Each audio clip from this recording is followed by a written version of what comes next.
ಇನ್ನು ಸ್ವಾತಂತ್ರ್ಯೋತ್ಸವದ ಸಂದರ್ಭದಲ್ಲೇ ಚನ್ನಪಟ್ಟಣ ರಾಜಕಾರಣಕ್ಕೆ ಒಂದು ಮೇಜರ್ ಟ್ವಿಸ್ಟ್ ಇವತ್ತು ಸಿಕ್ಕಿದೆ. ಅದೇನು ಅಂತಾನೆ ಒಂದು ಹೌದು, ಡಿ ಕೆ ಶಿವಕುಮಾರ್ ಅವರು ಚನ್ನಪಟ್ಟಣಕ್ಕೆ ಹೋಗಿ ಅಲ್ಲಿ ಇವತ್ತು ಸ್ವಾತಂತ್ರ್ಯೋತ್ಸವವನ್ನ ಅಲ್ಲಿ ಆಚರಿಸಿದ್ದಾರೆ ಧ್ವಜಾರೋಹಣ ಮಾಡೋ ಮುಖೇನವಾಗಿ. ಮತ್ತೊಂದು ಕಡೆ ಮೈತ್ರಿ ಟಿಕೆಟ್ ಆಕಾಂಕ್ಷಿಯಾಗಿದ್ದಂತ ಸಿಪಿ ಯೋಗೇಶ್ವರ್ ಕೂಡ ಡಿ ಕೆ ಶಿವಕುಮಾರ್ ಜೊತೆಗೆ ಕಾಣಿಸಿಕೊಂಡಿರುವಂತದ್ದು ಚನ್ನಪಟ್ಟಣದ ಬೈ ಎಲೆಕ್ಷನ್ ರಾಜಕೀಯ ಲೆಕ್ಕಾಚಾರದಲ್ಲಿ ಈಗ ಬೇರೆ ಬೇರೆ ತೆರಣ ಅಂತ ಆಯಾಮಗಳನ್ನ ಇದು ಪಡೆದುಕೊಳ್ತಾ ಇದೆ. ಬನ್ನಿ ಏನಾಗ್ತಾ ಇದೆ ಹಾಗಾದ್ರೆ ಚನ್ನಪಟ್ಟಣ ರಾಜಕಾರಣಕ್ಕೆ ಸಂಬಂಧಪಟ್ಟ ಹಾಗೆ ರಿಪೋರ್ಟ್ ಅಲ್ಲಿ ನೋಡ್ಕೊಂಬರೋಣ. ಚನ್ನಪಟ್ಟಣ ನನಗೆ ಬಹಳ ಹತ್ತಿರವಾದ್ದು ಪ್ರಿಯವಾದಂಥ ಜಾಗ. ನಮ್ಮ ಜಿಲ್ಲೆ ಚನ್ನಪಟ್ಟಣ ಕ್ಷೇತ್ರದಲ್ಲಿ ಪ್ರಜಾರಿಸಲು ಪ್ರತಿನಿಧಿಯಾಗಿ ಇಲ್ಲದ ಕಾರಣ ನಿಮ್ಮ ಮಗನಾಗಿ ನಾನು ಇಲ್ಲಿಗೆ ಬಂದಿದ್ದೇನೆ.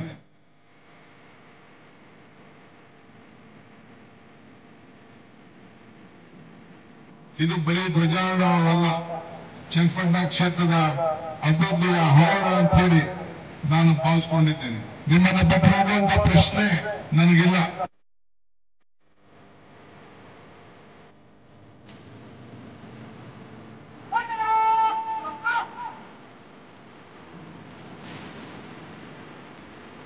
ಧ್ವಜಾರೋಹಣ ದೇಶದೆಲ್ಲೆಡೆ ಇವತ್ತು ಸ್ವಾತಂತ್ರ್ಯೋತ್ಸವದ ಸಂಭ್ರಮ ಮನೆ ಮಾಡಿತು.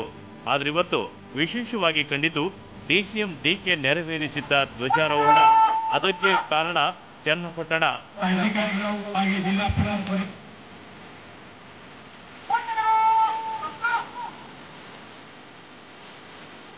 ಚನ್ನಪಟ್ಟಣದ ಇತಿಹಾಸದಲ್ಲೇ ಮೊದಲು ಎನ್ನುವಂತೆ ರಾಜ್ಯದ ಉಪಮುಖ್ಯಮಂತ್ರಿಯೊಬ್ಬರು ಇಂದು ಸ್ವಾತಂತ್ರ್ಯ ದಿನಾಚರಣೆ ಅಂಗವಾಗಿ ಧ್ವಜಾರೋಹಣ ನೆರವೇರಿಸಿದರು. ಬಳಿಕ ಪೊಲೀಸರ ವಿವಿಧ ತುಕಡಿಗಳಿಂದ ವಿದ್ಯಾರ್ಥಿಗಳ ಪರೇಡ್ ನಡೆಯಿತು. ಡಿಸಿಎಂ ಡಿಕೆ ಗೌರವ ವಂದನೆ ಸ್ವೀಕರಿಸಿದರು.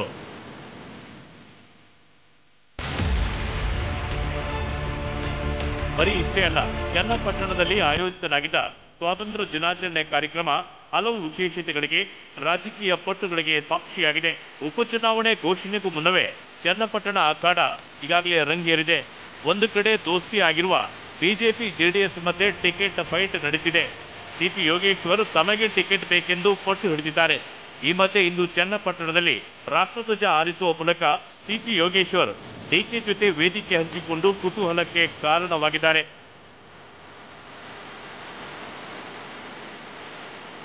ಧ್ವಜಾರೋಹಣದ ಬಳಿಕ ಮಾತನಾಡಿದ ಡಿಕೆ ಶಿವಕುಮಾರ್, ನಾನು ರಾಜಕಾರಣ ಮಾಡೋಕೆ ಬಂದಿಲ್ಲ ಎನ್ನುತ್ತಲೇ ದಾಳ ಹೂಡಿದ್ದಾರೆ. ಅಭ್ಯರ್ಥಿ ಯಾರಾಗಬಹುದು ಸರ್ ಚನ್ನಪಟ್ಟಣಕ್ಕೆ? ನಾನೇ ಅಭ್ಯರ್ಥಿ. ಅಭ್ಯರ್ಥಿ ಯಾರಾಗಬಹುದು ಸರ್ ಚನ್ನಪಟ್ಟಣಕ್ಕೆ? ನಾನೇ ಅಭ್ಯರ್ಥಿ. ಚನ್ನಪಟ್ಟಣದ ಜನರನ್ನ ಅರ್ಧಕ್ಕೆ ಬಿಟ್ಟು ಹೋಗೋದಿಲ್ಲ. ಇದು ಕೇವಲ ಧ್ವಜಾರೋಹಣ ಅಲ್ಲ, ಚನ್ನಪಟ್ಟಣದ ಆರೋಹಣ ಎಂದು ಡಿಕೆ ಬಣ್ಣಿಸಿದ್ರು. ಚನ್ನಪಟ್ಟಣಕ್ಕೆ ಕೊಡುಗೆಗಳು ಹರಿದು ಬರುವಂತೆ ಮಾಡುತ್ತೇವೆ ಅನ್ನೋ ಸುಳಿವು ನೀಡಿದ್ರು. ಸ್ವಾತಂತ್ರ್ಯ ಎಂದರೆ ಗುಲಾಮಗಳಿಂದ ಹೊರಬಂದಂತಹ ದಿನ. ನಮ್ಮ ಜಿಲ್ಲೆ ಚನ್ನಪಟ್ಟಣ ಕ್ಷೇತ್ರದಲ್ಲಿ ಪ್ರಜಾರಿಸಲು ಪ್ರತಿನಿಧಿಯಾಗಿ ಇಲ್ಲದ ಕಾರಣ ನಿಮ್ಮ ಮಗನಾಗಿ ನಾನು ಇಲ್ಲಿಗೆ ಬಂದಿದ್ದೇನೆ. ನಿಮ್ಮನ್ನು ಬಿಟ್ಟು ಹೋಗುವಂತ ಪ್ರಶ್ನೆ ನನಗಿಲ್ಲ. ನಿಮಗೆ ಸಹಾಯ ಮಾಡಲು ಬಂದಿದ್ದೇನೆ. ಇದು ಬರೀ ಧ್ವಜಾರೋಹಣವಲ್ಲ, ಚನ್ನಪಟ್ಟಣ ಕ್ಷೇತ್ರದ ಅಭಿವೃದ್ಧಿಯ ಹೋರಾಟ ಅಂತ ಹೇಳಿ ನಾನು ಭಾವಿಸಿಕೊಂಡಿದ್ದೇನೆ. ಚನ್ನಪಟ್ಟಣ ತಾಲೂಕಿಗೆ 150 ಕೋಟಿ ರೂಪಾಯಿಯನ್ನ ವಿಶೇಷವಾಗಿ ಮಂಜೂರಾತಿಯನ್ನ ಮಾಡಿ ಒಂದು ಆದೇಶವನ್ನು ಅಭಿವೃದ್ಧಿಗೆ ಪಂಚಾಯತಿ ಮಟ್ಟದಲ್ಲಿ ಆಗ್ಬೇಕಾದಂತಹ ಕಾರ್ಯಕ್ರಮಗಳನ್ನು ರೂಪಿಸಲಿಕ್ಕೆ ಈಗಾಗಲೇ ಕೊಟ್ಟಿದ್ದಾರೆ. ಈಗಾಗಲೇ ವಸತಿಯಿಂದ ಚನ್ನಪಟ್ಟಣಕ್ಕೆ ತಾಲೂಕಿಗೆ ವಿಶೇಷವಾಗಿ 5,000 ಮನೆಯನ್ನ ಈಗ ಮಂಜೂರಾತಿಯನ್ನು ಕೂಡ ಈಗಾಗಲೇ ಮಾಡಿ ಆದೇಶವನ್ನ ಇವತ್ತು ಹೊರಡಿಸಲಾಗಿದೆ. ವೇದಿಕೆ ಕಾರ್ಯಕ್ರಮದ ಬಳಿಕ ಮಾತನಾಡಿದ ಡಿಕೆ, ಚನ್ನಪಟ್ಟಣ ನನಗೆ ಪ್ರಿಯವಾದ ಜಾಗ ಎನ್ನುತ್ತಲೇ ಕೇಂದ್ರ ಸಚಿವ ಎಚ್ಡಿಕೆಗೆ ಮಾತಿನಲ್ಲೇ ಚುಚ್ಚಿದ್ರು. ಅಷ್ಟೇ ಅಲ್ಲ, ಚನ್ನಪಟ್ಟಣದಲ್ಲಿ ಕಾಂಗ್ರೆಸ್ ಪಕ್ಷಕ್ಕೆ ಬೆಂಬಲ ಕೊಡಲು ಜನ ನಿರ್ಧರಿಸಿದ್ದಾರೆ ಎಂದರು. ಚನ್ನಪಟ್ಟಣ ನನಗೆ ಬಹಳ ಹತ್ತಿರವಾದ್ದು ಪ್ರಿಯವಾದಂಥ ಜಾಗ. ಜಾತ್ಯತೀತ ತತ್ವ ಮತ್ತು ಈ ದೇಶದ ಸ್ವಾತಂತ್ರ್ಯಕ್ಕೆ ಭಾಳ ದೊಡ್ಡ ಇತಿಹಾಸ ಇದೆಲ್ಲ ಇದೆ. ಜನ ಭಾಳ ಒಳ್ಳೆ ಜನ. ಅವರಿಗೆ ನಾನು ಸ್ಪಂದಿಸಬೇಕು. ನಾಯಕತ್ವ ಇಲ್ಲ ಇಲ್ಲಿ. ನೀವು ನೋಡಿದ್ರಲ್ಲ ಕಾರ್ಯಕ್ರಮ, ಮಕ್ಕಳ ಕಾರ್ಯಕ್ರಮ ನನಗೆ ಸಮಾಧಾನ ತರಲಿಲ್ಲ. ಭಾಳ ವಿಷಾದಕರವಾದ ವಿಚಾರ ಏನಪ್ಪ ಅಂದರೆ, ನಾನು ಹಿಂದೆ ರಾಮನಗರದಲ್ಲೂ ಜಿಲ್ಲಾ ಮಂತ್ರಿಯಾಗಿ ಹೋಗ್ತಿದ್ದೆ. ಅಲ್ಲಿ ಲೋಕಲ್ MLA ಪಾಪ ದೇಶಕ್ಕೆ ಸ್ವಾತಂತ್ರ್ಯ, ರಾಜ್ಯೋತ್ಸವ, ರಕ್ಷಣೆ ಅವ್ರು ಯಾವುದಕ್ಕೂ ಬರ್ತಿರ್ಲಿಲ್ಲ ಪಾಪ. ಇನ್ನೂ ವಿಚಾರಿಸ್ತೆ, ನಮ್ಮ ಅಧಿಕಾರಿಗಳನ್ನ ವಿಚಾರಿಸ್ತೆ, ಶಾಸಕರು ಮಾಜಿ ಶಾಸಕರಿಗೂ ವಿಚಾರಿಸ್ತೆ. 6 ವರ್ಷದಲ್ಲಿ 6-7 ವರ್ಷದಲ್ಲಿ ಒಂದಿನೂ ಬರಲಿಲ್ವಂತೆ. ಪಾಪ ಅವ್ರಿಗೆ ಅನುಭವ ಇಲ್ಲ, ದೇಶದ ಸ್ವಾತಂತ್ರ್ಯ ಇತಿಹಾಸ ಅವೆಲ್ಲ ಅದ್ರ ಬಗ್ಗೆ ಕಾಳಜಿ ಇಲ್ಲ ಅಂತ ನಾನು ಭಾವಿಸ್ಕೊಂಡಿದ್ದೇನೆ.